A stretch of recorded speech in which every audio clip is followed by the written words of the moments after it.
Minggu kemarin, Rusia menyetop kiriman gasnya ke Polandia dan Bulgaria karena tidak mau membayar pakai rubel berstandar emas atau membayar pakai emas. Jerman langsung buru-buru bayar tagihan gas dan minyak Rusia dengan rubel. Perusahaan Rusia Gazprom menghentikan kiriman gasnya ke Polandia yang 45% sumber gasnya datang dari Gazprom. Bulgaria yang 90% gasnya bergantung pada Gazprom saat ini belum berdampak memang karena disetop oleh Rusia tadi masyarakatnya kedua negara tersebut karena belum ada mati listrik. Namun sebentar lagi bisa ambyar dalam hitungan bulan karena cadangannya saat ini hanya penuh 75%-an dan segera akan menipis. Uni Eropa menganggap Rusia menantang perang yang dijawab oleh Rusia. Kan sudah gue bilangin jangan macem-macem lu. We warned you already. Kita semua tahu sejak sebulan yang lalu Putin membuat keputusan semua produk Rusia dibayar pakai rubel. Kirill Petrov, Perdana Menteri Bulgaria, kesal dan menganggap pihak Rusia melanggar kontrak jual beli gas tersebut. Namun Putin tidak peduli. Kita juga tahu minyak bumi dan gas tidak mudah digantikan dengan seketika. Dibandingkan di rumah misalnya, ketika sambal botolan di rumah habis, kita bisa ganti dengan sambal ulek, sambal mata, sambal dadak yang dibuat dengan segera. Menggantikan sumbernya untuk gas dan minyak bumi, Anda harus menyiapkan jalur pipa baru, jalur distribusi baru, perlu tahunan membangunnya. Kita kembali ke Rusia yang memaksa menggunakan emas atau rubel berpatokan emas. Ini mengingatkan satu hal lagi tentang kekuatan tawar dolar yang ditantang rubel dan emas. Membuat otak liar kita yang merasakan ketidakadilan dolar mulai mendidih.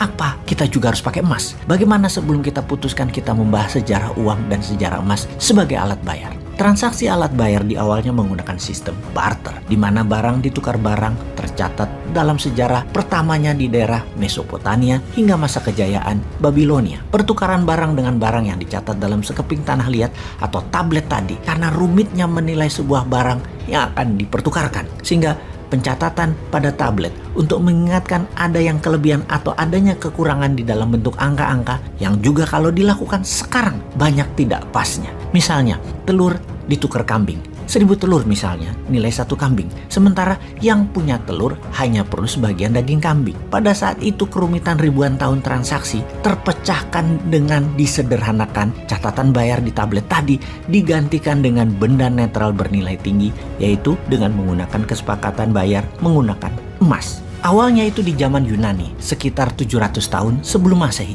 alias dunia selama 2000 tahunan sebelum koin emas dipakai sebagai alat tukar kepercayaan transaksi, masih menggunakan barter yang dicatat di tablet. Dengan adanya koin emas berbagai ukuran, maka kehadiran pencatatan dalam tablet menjadi tidak diperlukan lagi. Setelah jual beli bayar pakai koin emas, putus sudah hubungan dagangnya. Koin emas juga disebut fungible karena bisa menjadi alat tukar barang apapun karena kesamaan nilai. Fast forward ke abad 14 di mana kertas dipergunakan sebagai alat bayar yang lebih ringan dan lebih rinci nilainya. Sebentar kita break dulu di sini. Kita bahas uang kertas yang ringan dan rinci ini ternyata mempercepat jalannya pertukaran barang dan mempercepat pertumbuhan ekonomi di sebuah wilayah. Bandingkan selama 2000 tahunan transaksi menggunakan barter dan tablet, ekonomi dunia belum bisa merata hanya di daerah-daerah tertentu di muka bumi ini. Lalu ketika menggunakan emas, koin emas sebagai benda fungible alat tukar, perekonomian dunia mulai bergerak kencang. Silk Road salah satu mahakarya transaksi menggunakan emas ini. Kemudian sejak abad 14,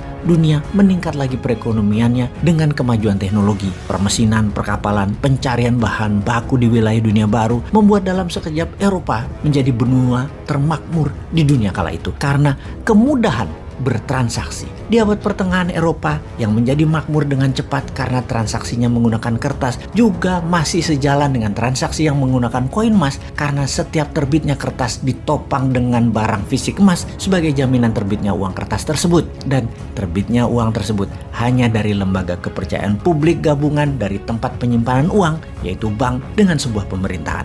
Untuk itu, akhirnya dipertemukanlah standar emas untuk menopang nilai uang kertas atau fiat money, di mana Inggris di tahun 1821 adalah negara pertama yang menggunakannya, dan sejak saat itu pound sterling menjadi mata uang dunia. Karena mayoritas transaksi perdagangan di seluruh dunia pada saat itu terbanyak adalah bermuara di kerajaan Inggris yang koloninya ada di seputaran bumi. Kemudian pada tahun 1971 Amerika dengan dolarnya yang mulai menguasai 65% perdagangan dunia meniadakan konvertibilitas emas terhadap dolar atau emas tidak lagi menjadi jaminan terbitnya fiat money dolar.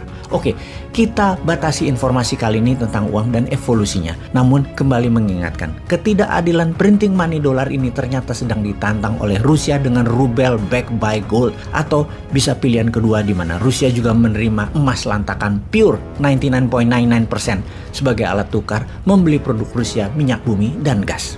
Rusia walau hanya 12% penghasil minyak dan gas bumi dunia, di mana minyak dan gas bumi Rusia di dunia mungkin hanya 1% nilai transaksi dolar. Namun kalau ditantang terus-menerus, maka nantinya semakin beragam lagi yang menantang karena banyak negara terinspirasi, termasuk new mind-nya Indonesia. Maka dolar bisa kehilangan kepercayaan sebagai cadangan devisa negara dan sebagai alat bayar dunia. Jadi ngerti kenapa Indonesia walau jauh di belahan dunia lainnya dari wilayah perang harus bersiap-siap atas apa yang akan terjadi kemudian. Wahai Indonesia, main cantik lah.